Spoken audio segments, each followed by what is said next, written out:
Hello friend, welcome to my YouTube channel. दोस्तों आज हम डिस्कस करेंगे इंडियन मानसून सिस्टम के बारे में, यानी कि भारत में बारिश का मौसम कैसे काम करती है उसके बारे में हम आज बात करेंगे। लेकिन मैं दावे के साथ कर सकता हूँ दोस्तों, जब आप ये पूरा वीडियो देख लेंगे तो आपकी चार बातें क्लियर हो जाएंगी। पहली पॉइंट ये कि भारत में कब कहाँ पे कितनी बारिश होगी इसके बारे में आप जान पाएंगे। दूसरे पॉइंट ये दोस्तों कि हमने देखा कि बहुत जगह बारिश बहुत ज्यादा होती है, कुछ ही दूर पे बारिश बिल्कुल नहीं, तो वहां पे सूखा पाया जाता है। जैसे कि मुंबई में बहुत ज्यादा बारिश होती है, उसको कुछ ही दूर पे पुणे सिटी है जहां पे बिल्कुल बहुत ना के बराबर बारिश होती है। मिर्जापुर में एक सूखा एरिया है जहां पे बिल्कुल बारिश नहीं होती, उससे कुछ ही दूर पे इलाहाबाद है, वहां पे बहुत ज्यादा बारिश होती है। इसी तरह सौराष्ट्र में बारिश नहीं होती, साउथ में कोयम्बतूर में बारिश नहीं होती। दोस्तों ऐसे बहुत सारी जगह जहाँ पे बारिश ना के बराबर होती है, उसके कुछ रीजन्स है, वो हम इस पर डिटेल बात करेंगे। तीसरा पॉइंट दोस्तों ये है कि इन बारिश के मौसम में भारत में बहुत सारी घटनाएं सुनने को मिलती, जहां जैसा कि बिजली गिरना या बादल का फट जाना।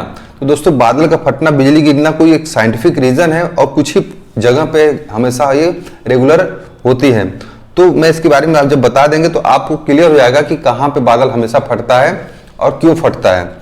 तो चौथा पॉइंट दोस्तों बहुत इंपॉर्टेंट है। यहाँ पे सवाल ये है कि अगर पृथ्वी से हिमालय पर्वत को काट के हटा दिया जाए तो भारत की सिचुएशन क्या होगी। यानी कि ये कह लीजिए कि पृथ्वी पे कभी हिमालय पर्वत था ही नहीं, तो ऐसे सिचुएशन में क्या भारत का स्थिति जैसा आज है वैसा ही होता। लेकिन दोस्तों मैं आपको एक हिंट देता हूं, बस इतना बताना चाहूंगा, जिस तरह राजस्थान में थार डेजर्ट है, पूरा राजस्थान जो है रेगिस्तानी एरिया है, उसी तरह पूरा का पूरा जो हमारा नव भारत, उत्तरी भारत है, नॉर्दर्न इंडिया है, ये एक रेगिस्तानी एरिया होता अगर हिमालय पर्वत नहीं होता। तो एक एक करके हम सब कुछ अच्छे से समझेंगे। लेकिन उससे पहले हमारी आपसे रिक्वेस्ट है कि आप अगर हमारे चैनल पर पहली बार आए हैं तो प्लीज नीचे के रेड बटन दबा के चैनल को सब्सक्राइब कर लीजिए और दोस्तों वीडियो को लाइक करके ज्यादा लोगों में शेयर करिएगा। तो सबसे पहले हमें ये समझना होगा कि बादल जो है इंडिया की तरफ कैसे आती है, कब आती है। तो दोस्तों इसके पीछे कुछ मैकेनिज्म है और मैकेनिज्म में ये हमें समझना है कि जब अप्रैल मई जून का महीना चलता है उस टाइम जो हमारे सूर्य की जो किरणें हैं वो सीधे पड़ती है कहाँ पे, हमारे ट्रॉपिक ऑफ कैंसर की तरफ। तो दोस्तों ये है ट्रॉपिक ऑफ कैंसर जो कि भारत के लगभग एरिया में आती है। तो अप्रैल मई जून के महीने में इधर बहुत भीषण गर्मी पड़ती है, जिसकी वजह से इधर की जो हवाएं होती हैं वो गर्म होकर ऊपर उड़ जाती हैं और इधर जो है खाली जमीन पे जो है खाली एरिया हो जाता है, मतलब कि वैक्यूम जैसा क्रिएट हो जाता है। तो अब इस खाली स्थान को भरने के लिए बहुत सारी हवाएं आसपास से भाग के आएंगी। तो आर्कटिक की तरफ से भी ठंडी हवाएं इधर की तरफ बढ़ेंगी। लेकिन इधर देख सकते हो तो आर्कटिक तरफ हमारे क्या है, नॉर्थ में पूरा लैंड है, मतलब कि जमीनी एरिया है, वहां से जो भी हवाएं आएंगी वो अपने साथ कोई भी मॉइस्चर नहीं लेके आ पाएंगे। लेकिन जो साउथ से आती हैं ये समुद्री एरिया है। अब समुद्री एरिया का जो हवाएं आएंगी हमारे तरफ वो अपने साथ समुद्र से हवा लेके आएंगे, तो उसमें मॉइस्चर होगा और वही मॉइस्चर धीरे धीरे इकट्ठा होके क्लाउड बन जाता है, मतलब बादल बन जाती है। ताकि हम देख सकते हैं कि ये जो हमारा एरिया है ये गर्म एरिया है, जो कि मई जून के महीने में गर्मी से वो पूरा वैक्यूम क्रिएट हो गया उधर, और उधर की जो है आसपास की जो हवाएं होंगी उसकी तरफ बढ़ना चाहेंगी उसको भरने के लिए। तो जब साउथ से हमारी ये हवाएं चलेंगी तो साउदर्न हेमिस्फीयर जो दक्षिणी गोलार्ध में उसमें डायरेक्शन इनका ऐसा होता है जो है कि साउथ ईस्ट होता है। लेकिन जैसे ये इक्वेटर को क्रॉस करेंगे इनका डायरेक्शन बदलकर साउथ वेस्ट हो जाता है। तो दोस्तों साउथ वेस्ट का जो डायरेक्शन है वो हमारे सीधे सीधे हमारे इंडिया में घुसने के कारण है। अगर साउथ वेस्ट डायरेक्शन नहीं हो तो शायद इतनी बारिश इंडिया में नहीं हो पाती। तो पूरा का पूरा श्रेय जाता है कोरियोलिस इफेक्ट को। दोस्तों कोरियोलिस इफेक्ट क्या है, पृथ्वी के घूमने की वजह से जो है हवाएं भी अपने जो है डायरेक्शन बदल देती है जैसे से वो आगे बढ़ती है। जैसे कि दोस्तों क्रिकेट में जब बॉलिंग किया जाता है तो हवा में भी बॉल स्विंग करती, वही सेम सिचुएशन यहाँ भी समझ लीजिए कि पृथ्वी के घूमने के कारण हवा भी जो है अपनी डायरेक्शन बदलती है जैसे से वो आगे बढ़ती जाती है। जो अप्रैल और मई के महीने में जो हवाएं चली थी बादल को इकट्ठा करके, वो मई के लास्ट तक पहुँचते पहुँचते वो लगभग यहाँ पे पहुँच जाती है, मतलब साउदर्न कोस्ट की तक पहुँच जाती है इंडिया के। अब बात है कि जो झुंड एक साथ पहले से चली आ रही थी बादल लेकर, अब वो डिवाइड होने के कगार पे आ गई। क्यों? क्योंकि अब साउदर्न मोस्ट पार्ट पे हमारा जो इंडिया का जो कोना है, अब वहाँ पे एक डिवीज़न होगा इन ब्रांचेस का। तो बादल आधा जो है चली जाएंगी वेस्ट बंगाल की तरफ, जो बांग्लादेश से होते हुए हमारे इंडिया में प्रवेश करेंगी। और जो पहला ब्रांच था जो केरल से टकराएगी, वो यहाँ पे सबसे पहले बारिश करती है 1 जून को। तो बादलों की कहानी को हम एक भेड़ बकरे की जो झुंड होती है उसको हम कंपेयर करते हुए चलेंगे, तब जाके आसानी से हम मानसून को समझ सकते हैं। मान लीजिए जो हमारे पास ये केरल की तरफ जो बादल आई थी झुंड में, उसको हम एक भेड़ की झुंड समझते हैं।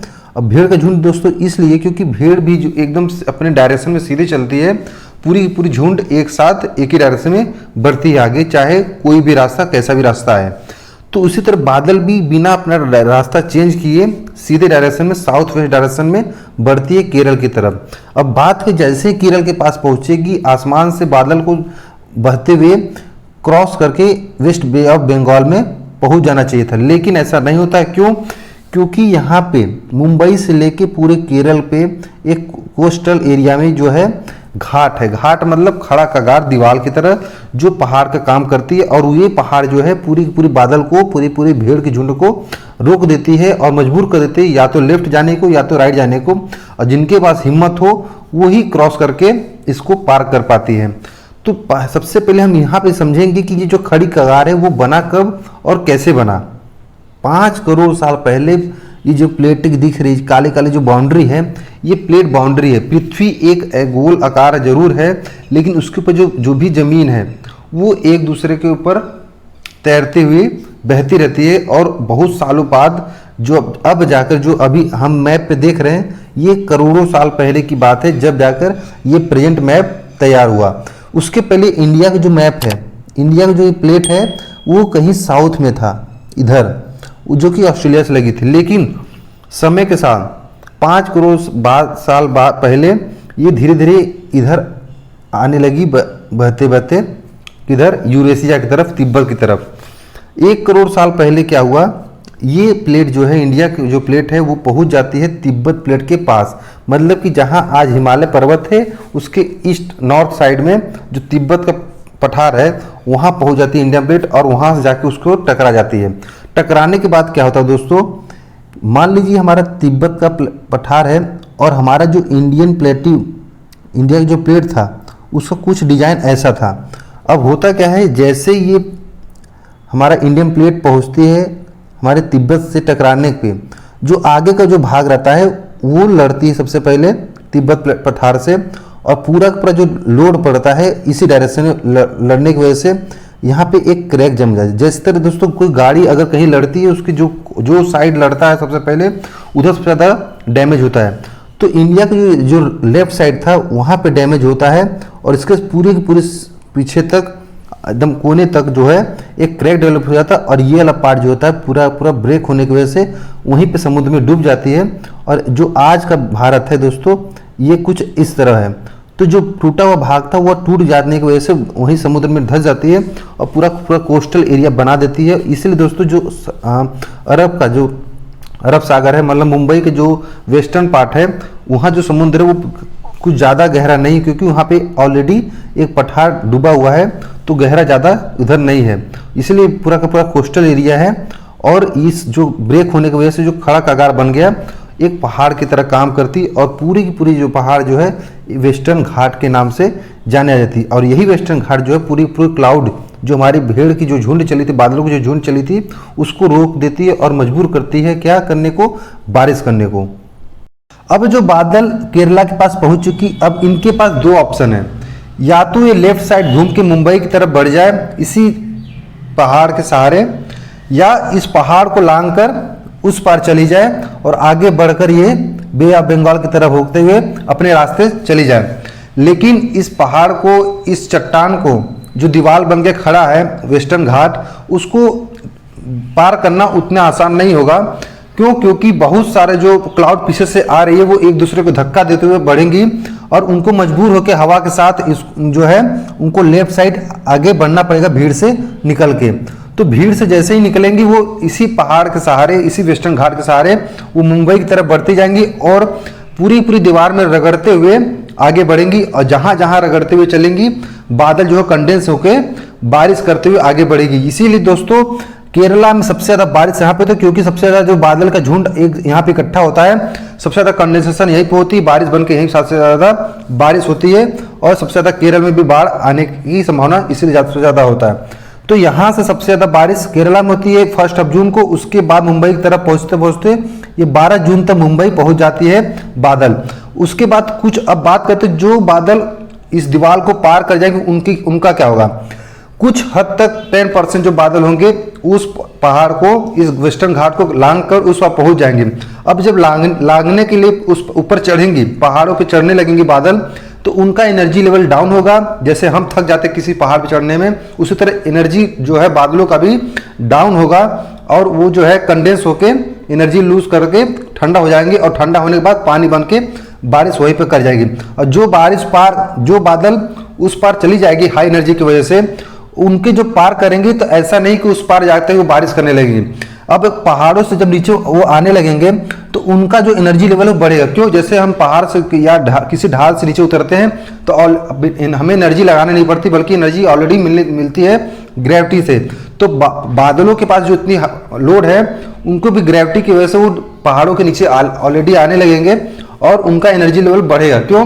क्योंकि जैसे से नीचे आएंगे, नीचे की गर्मी जो है उनको मिलेगी और उनका टेम्परेचर बढ़ेगा, और जब टेम्परेचर बढ़ेगा तो वो वाष्प जो है पानी ना बन के और ज़्यादा वेपराइज होगी, और वो बादल बन के हवा के साथ आगे बढ़ जाएंगी। और इसीलिए जो रेन शैडो एरिया है, वेस्टर्न घाट के जो ईस्ट साइड है, इसको कहते हैं रेन शैडो एरिया। क्यों? क्योंकि इस एरिया में बारिश होती ही नहीं। बारिश होनी चाहिए तो बादल पहुंच रहे, लेकिन बारिश नहीं हो पाती। क्यों? क्योंकि उनका टेम्परेचर और बढ़ जाता है, और इसीलिए वो इसको पार करके बे ऑफ बंगाल की तरफ बढ़ जाती है। अब जो बादल मुंबई को 10-12 जून तक यहाँ पहुंच चुकी है, अब इन बादलों के पास 3 ऑप्शन यहाँ पे भी आता है। क्यों? क्योंकि यहाँ पे एक ट्राई जंक्शन है। ट्राई जंक्शन किसका? गुजरात का, और मध्य प्रदेश और महाराष्ट्र का। ये तीनों पॉइंट यहाँ पे मिलती है। इस कॉर्नर पे क्या होगा, अब यहाँ पे इस कॉर्नर पे कुछ ऐसी घटनाएं घटेंगी जिसको समझने के लिए आपको पहले यहाँ की ज्योग्राफी समझना पड़ेगा। इस कॉर्नर पे एक विंध्याचल पर्वत की रेंज है, जो पूरी लंबी एमपी के जबलपुर एरिया तक जाएगी, मिर्जापुर तक। और उसके साउथ में जस्ट बगल में सतपुरा रेंज है। सतपुरा रेंज मतलब दोस्तों ये भी एक छोटी सी पहाड़ियों का एक चेन है जो महाराष्ट्र के अंदर होती है। अब इन दोनों के बीच में एक नदी बहती है, उसको कहते हैं नर्मदा। नर्मदा नदी कहाँ से निकलती है? वो अमरकंटक से, पहाड़ी से। उसके साउथ में, अब सतपुरा के साउथ में एक और नदी बहती है, उसको कहते हैं हम ताप्ती नदी। अब ताप्ती नदी और नर्मदा नदी के आसपास जो भी पहाड़ी है, विंध्याचल पर्वत और इधर सतपुरा। अब सतपुरा और विंध्याचल के बीच में जो गैप है, उसमें घुस जाएंगे कुछ बादल। अब बादल क्या करेंगे? अब ये बादल के लिए रास्ता कहाँ से मिला? जब नदियाँ बहती है तो दोस्तों बहुत सारे पहाड़ अपने रास्ते में, जो भी पहाड़ आएंगे उसको काट काट के अपना नदी रास्ता बना लेती है। तो ये नर्मदा नदी जो है आती है समुद्र में, तो जो वेस्टर्न घाट है उसको काट के अपना रास्ता बना चुकी है, और ताप्ती भी वेस्टर्न घाट को काट के अपना रास्ता बना चुकी है। तो अब ये जो रास्ता वेस्टर्न घाट जो पहाड़ी थी उसको कटा हुआ जो जगह है, तो वहाँ पे बादलों को घुसने के लिए जगह मिल जाएगी। तो कुछ बादल ताप्ती नदी को पकड़ के घुस जाएंगी अपना सतपुरा रेंज के साइड से। अब सतपुरा रेंज पे जब घुसेंगी तो सतपुरा रेंज पे रगड़ते हुए जो है ताप्ती नदी के वैली में घुस जाएंगी, और वो बारिश होगी नागपुर तक। जहां पे नागपुर है, नागपुर तक पहुंचेंगे, लेकिन नागपुर के बाद जो है पूरा ब्लॉक है, उसके पास बादल आगे नहीं बढ़ पाती। और वही इसी कारण जो है सतपुरा रेंज के साउथ में बहुत बारिश होती है, और सबसे ज़्यादा बारिश जो होती है नागपुर के एरिया में, महाराष्ट्र में होती है, क्योंकि बादल जाके अंदर फंस जाती है। जिस तरह महाभारत में अभिमन्यु घुस जाते चक्रव्यूह, लेकिन वहां से निकल नहीं पाते, उसी तरह ये बादल घुस तो जाती है लेकिन निकल नहीं पाती, क्योंकि चारों तरफ से वो घिर जाती है, और पूरी की पूरी जो बादल अंदर जाती है वो पूरी बारिश करती है नागपुर के एरिया में, और यहाँ पे अच्छी खासी खेती भी होती है। अब बात करते हैं नर्मदा नदी। अब कुछ बादल जो नर्मदा नदी की वैली में घुसेंगी विंध्याचल पर्वत और सतपुरा रेंज के बीच में, वो भी जाएंगी विंध्याचल के साउथ में रगड़ते हुए। अब पूरी वैली में बारिश होगी। वो आखिरी में भी अमरकंटक जो पहाड़ी है वहां तक पहुंचने के बाद अमरकंटक उस बादलों को रोक लेगी, और जो है पूरी के पूरे बादल जो है वहां फंसने की वजह से जो बारिश होगी करनी है उसी वैली में करेगी, और पूरा पानी जो भी बारिश होती है इसी नर्मदा नदी के सहारे वापस इसी समुद्र में वापस आ जाती है। अब बात करते हैं जो बादल गुजरात को क्रॉस करके आगे बढ़ी उनका क्या होगा, ये आगे फ्लैट गुजरात को क्रॉस करते हुए आगे बढ़ेंगे राजस्थान में। अब जो है राजस्थान में जैसी बादल एंट्री करेगी गुजरात की तरफ से इधर से भी और कुछ इस साइड से, तो अब ये बादलों के पास दो ऑप्शन है, या तो एकदम सीधे चले या वहीं पे बारिश कर जाए। लेकिन बारिश करने के लिए उनको कोई रोकने वाला होगा तभी वो बारिश कर सकती है। तो बादलों को रोकने के लिए आप देख सकते हैं पूरे राजस्थान में कोई ऐसा पहाड़ नहीं है जो उसको रोक सके, उनके रास्ते में खड़ा हो सके। तो अब यहाँ पे लेकिन एक रेंज है जिसको कहते हैं अरावली रेंज। अरावली की पहाड़ी का जो चेन है वो गुजरात से शुरू होती हुई दिल्ली तक जाती है, लेकिन अब ये इनका जो डायरेक्शन है इन पहाड़ों का वो पैरेलल है किसके, इसी बादल के डायरेक्शन। अब बादल जो है, हवा जो है इस डायरेक्शन में बहेगी और इनको जाना कहाँ है, इस एरिया में, तो यहाँ पे सबसे ज्यादा हाई टेम्परेचर है, यहाँ पे इस खाली जगह पे बादलों को पहुंचना था, तो उसकी तरफ खींचे हुए जाएंगे इसी डायरेक्शन में। लेकिन उसी डायरेक्शन में अरावली खड़ी है, तो इन बादलों को कोई परेशानी नहीं होगी इधर जाने में, क्योंकि उनकी रुकावट के लिए कोई भी पहाड़ बीच में नहीं है। अब जो बादल इस कोने पे टकराएगी अरावली के, वो माउंट अबू जगह है, यहाँ पे टकराने की वजह से माउंट अबू पे बहुत सारी बारिश होती है। यहाँ पे सबसे ज़्यादा बारिश जो राजस्थान के एरिया में इस पहाड़ी के रेंज में होती है वो माउंट अबू पे, वहाँ पे 150 सेंटीमीटर पर ईयर बारिश होती है। लेकिन जो ज़्यादातर जो आज लेफ्ट या राइट से अरावली से निकलती बादल वो सीधे क्रॉस करते हुए निकल जाती है दिल्ली तक, क्यों, इनको कोई रोकने वाला था ही नहीं। और जैसे ही ये बादल राजस्थान के रेगिस्तानी एरिया में पहुंचती है वहाँ पे टेम्परेचर इतनी ज़्यादा होती है वो और उनको गर्म करने लगती है, और गर्म होने की वजह से जो बादल ठंडा होना चाहिए था बारिश करने के लिए वो और गर्म होकर ऊपर चली जाती है, और इनका जो हाइट होता है ऊपर बढ़ते हुए ये आराम से क्रॉस कर जाती है पूरे राजस्थान को। थोड़ा बहुत जो रगड़ते हुए थोड़ी बहुत जो बादल इस पर अरावली रेंज को थोड़ी घिसते हुए चलेगी वो थोड़ी भी बारिश कर जाती है इसके साउथ में एरिया में, इधर इस पार्ट में। और लेकिन बाकी की पूरी बादल जो है क्रॉस करते हुए पहुंच जाती है अपने हिमाचल प्रदेश या उत्तराखंड के आसपास एरिया में। ये डेट कब है दोस्तों, ये डेट पहुंच जाएगा लगभग जुलाई के मिड तक।